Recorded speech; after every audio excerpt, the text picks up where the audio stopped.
Brought to you by Charity Mobile, the phone company that shares your values. More information is available at CharityMobile.com. So today I have for you a continuation of my sort of look and return to Pius XII's sort of latter years, where he was addressing the sort of upswing of modernism within the educational circles in the church. And he was really focused on the concept of situation ethics, how suddenly the hard and fast laws of the church can be tossed aside depending on the situation. Here he categorically rejects that notion, and he does so to an address of the meeting of World Federation of Catholic Young Women, given in April of 1952.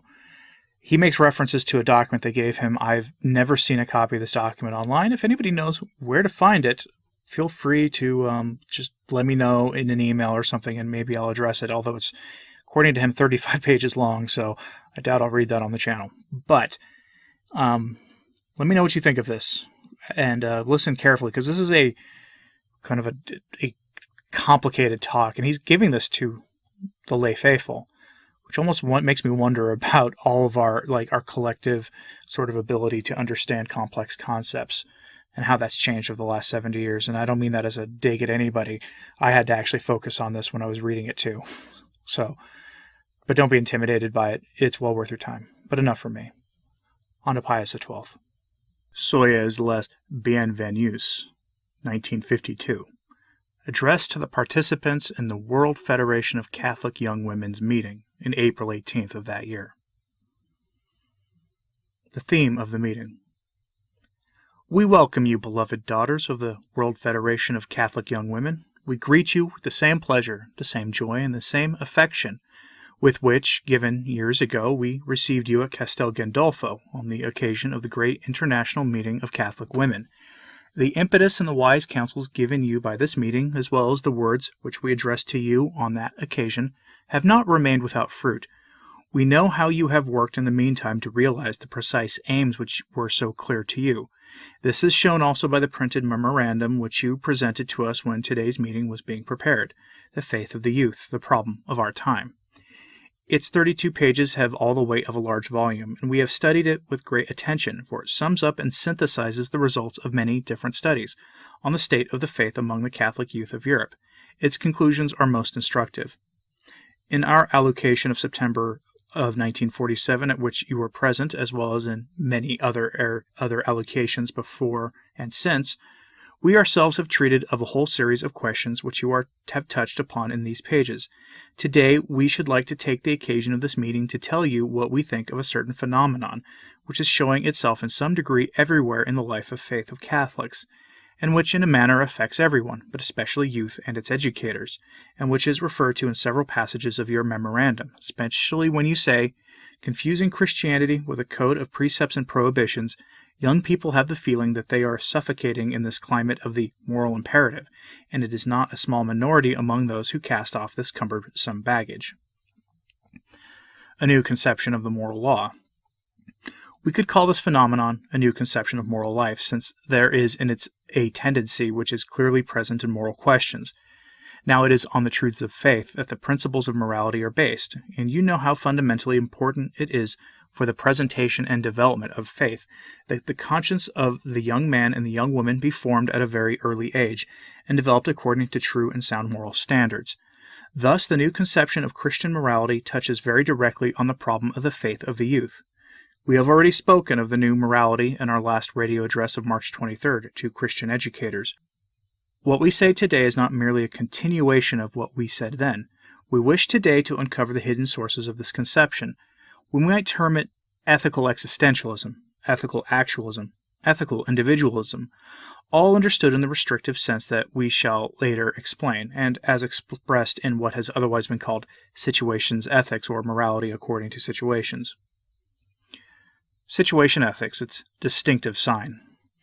The distinctive mark of this morality is that it is not based in effect on universal moral laws, such as, for example, the Ten Commandments, but on the real and concrete conditions or circumstances in which men must act, and according to which the conscience of the individual must judge and choose. Such a state of things is unique, and is applicable only once for every human action. That is why the decision of conscience, as the advocates of this ethic assert, cannot be commanded by ideas, principles, and universal laws. Christian faith bases its moral requirements on the knowledge of essential truths and their mutual relationship. This is what St. Paul, in his epistle to the Romans, teaches about religion as such, whether it be Christian or prior to Christianity. Through the creation of the world, says the apostle, man catches sight of, and one might say, grasps the Creator, his everlasting power and his divinity, and this so clearly that he knows and feels himself obliged to recognize God and to do him honor. Thus is that to neglect this faith or to twist it into idolatry is seriously sinful for all men and at all times. This is not the rule laid down by the ethic of which we speak. It does not deny outright general moral concepts and principles, although at times it comes very close to such denial. It may happen often that the decision of conscience will be in harmony with them, yet they are not, so to speak, a body of premises, from which conscience draws logical conclusions. In a particular sense, the case which happens only once. Not at all. At the center is found the good which must be actuated or preserved in its real and individual value, as, for example, in the domain of faith, the personal bond which links us with God. If a seriously trained conscience decided that abandoning the Catholic faith and joining another brings it closer to God, then such a step would be quote-unquote justified, even though it is generally classified as quote-unquote giving up the faith.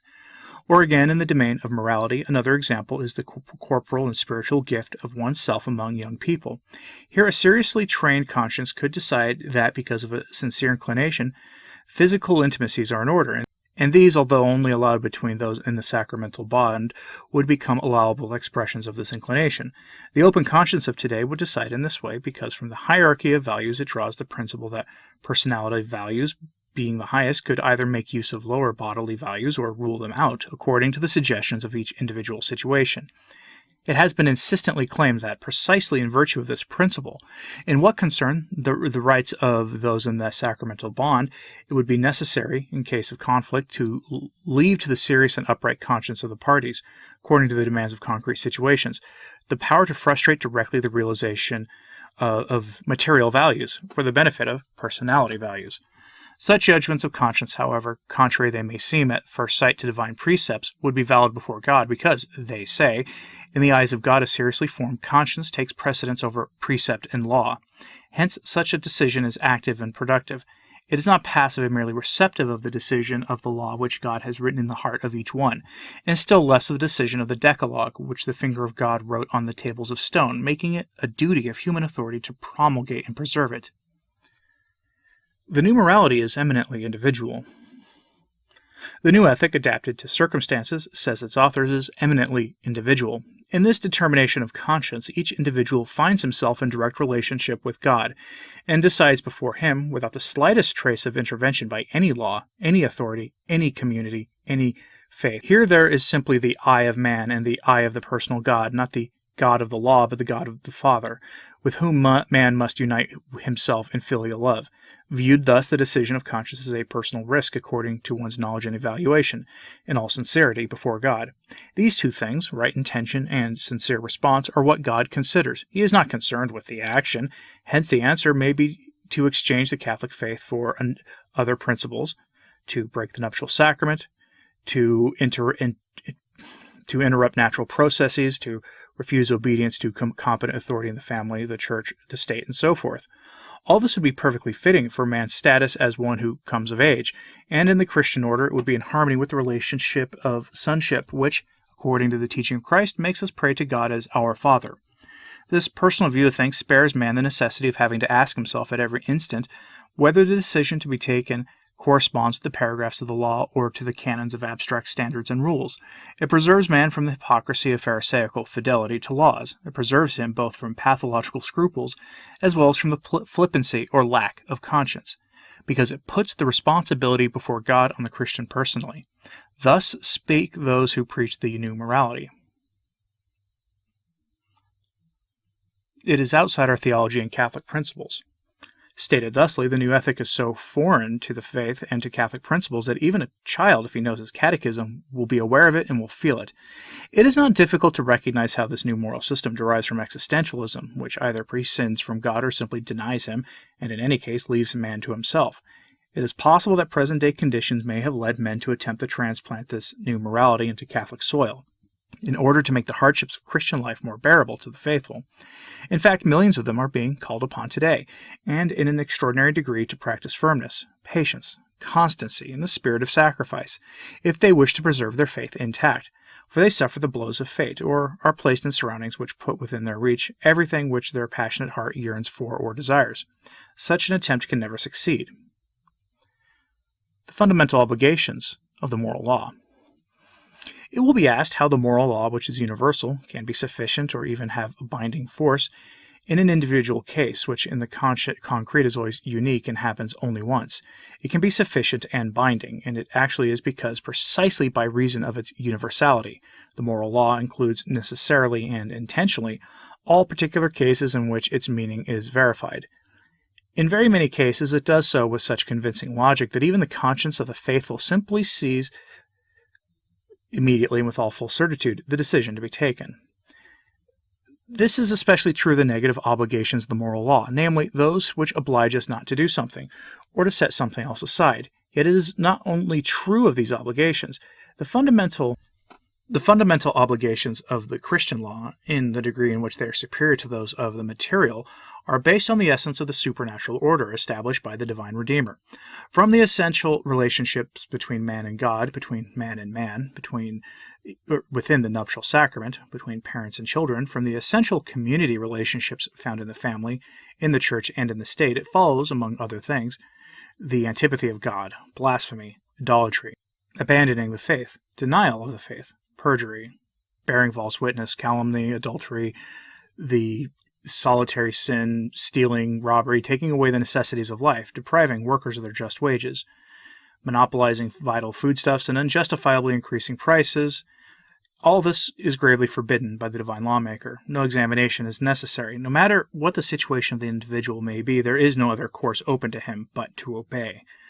For the rest, against situation ethics, we set up three considerations or maxims. The first: we grant that God wants, first and always, a right intention, but this is not enough. He also wants the good work. A second principle is that it is not permitted to do evil in order that the good may result. Now, this new ethic, perhaps without being aware of it, acts according to the principle that the ends justify the means. A Christian cannot be unaware of the fact that he must sacrifice everything, even himself, in order to save his soul. Of this we are reminded by all the martyrs. Martyrs are very numerous even in our time. The mother of the Maccabees, along with her sons, Saints Perpetua and Felicitas, Maria Goretti, and thousands of others, men and women, whom the Church venerates. Did they, in the face of the situation in which they found themselves, uselessly or even mistakenly incur the red crown? No, certainly not. In their sacrifice, they are the most explicit witnesses to the truth against the new morality. The problem of the formation of conscience. Where there are no absolutely binding standards, independent of all circumstances or eventualities, the situation which happens only once demands, it is true, in its uniqueness, an attentive examination in order to decide which rules are to be applied and how. Catholic morality has always and extensively treated this problem of the formation of one's conscience with a preliminary examination of the circumstances of the case to be decided. The whole of its teaching offers a precious aid to the definite guidance of conscience, whether theoretical or practical. Let it suffice to mention two explanations of St. Thomas, still of value, on the cardinal virtue of prudence and the virtues connected with it.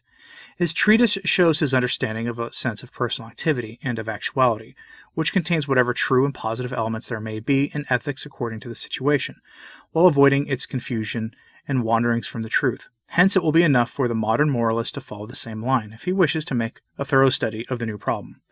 The Christian education of conscience is far from neglecting personality, even that of the young girl and the child, or from strangling initiative. All sound education aims at rendering the teacher unnecessary, little by little, and making the one educated independent within proper limits. This is also true of the education of the conscience by God and the Church. Its aim is, as the Apostle says, the perfect man according to the measure of the fullness of the age of Christ, that is to say, a man who is of age, and who also has the courage which goes hand in hand with responsibility. It is necessary, however, that this maturity finds its place in the right plan. By means of his church, through which he continues to act, Jesus Christ remains the Lord, the head, and the master of every individual man, whatever may be his age and state. The Christian, for his part, must take up the serious and sublime task of putting into practice, into his personal life, his professional life, and social and public life, insofar as it may depend on him, the truth, the Spirit, and the law of Christ.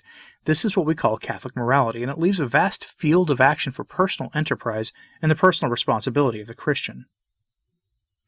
We are anxious to say this to you. The dangers besetting the faith of our young people are today extraordinarily numerous. Everyone knew this and knows it, but your memorandum is particularly instructive on this subject. Nevertheless, we feel that few of these dangers are as great or as so heavy in foreboding as those which the new morality creates for faith. The errors arising from such distortions, from such softening of the moral duties, which flow quite naturally from faith, would in time lead to the poisoning of its very wellspring. This would be the death of faith. 2 conclusions. From all that we have said about faith, we shall draw 2 conclusions, 2 directives which we should leave with you, in order that they may give direction in life to the whole of your conduct as valiant Christians. The first, the faith of your people must be a faith that prays. Youth must learn how to pray. Let this prayer always be in the measure and in the form suitable to one's years, but always with the realization that without prayer it is impossible to remain true to the faith. The second, youth must be proud of its faith and acknowledge that it costs something. From earliest childhood, young people must accustom themselves to the sacrifices for their faith, to walk before God with an upright conscience, and to reverence whatever He orders. Then youth will grow, quite readily, in the love of God. May the charity of God, the grace of Jesus Christ, and the communication of the Holy Spirit be with you all. This is our wish for you with most fatherly affection. As a pledge of this affection, we give with all our heart to each of you and to your families, to your movement and all its branches throughout the world, and to all your members, the Apostolic Blessing. Given in Rome in April of 1952. Pope Pius XII. So there's a lot to unpack in that address from Pius XII, but I want to really focus on one thing. He talks there about how the Catholic can choose to ignore what the Church says on any particular issue if they have a properly formed conscience, depending on the situation. We hear that so much in our time that we probably don't even think about it. We may even take it for granted. Here he rejected that and said that that was new to the Church. I've heard this stated to me by otherwise decent people all the time, that, well, this doesn't appear to apply because of X situation or Y situation, which, of course, the typical, I would say, hermeneutic of continuity response to that would be that requires a properly formed conscience. Well, the problem is if with a properly formed conscience, you're going to find that every single time that the Church's standards are very hard and very fast and very firm, that we should hold to them, regardless of how uncomfortable they make us. It's something to think about. Anyway, let me know what you think about this in the comments, please. And as always, pray for the Church. And like, comment, subscribe if you haven't, please. It does help. I'm Anthony Stine. Ave Maria.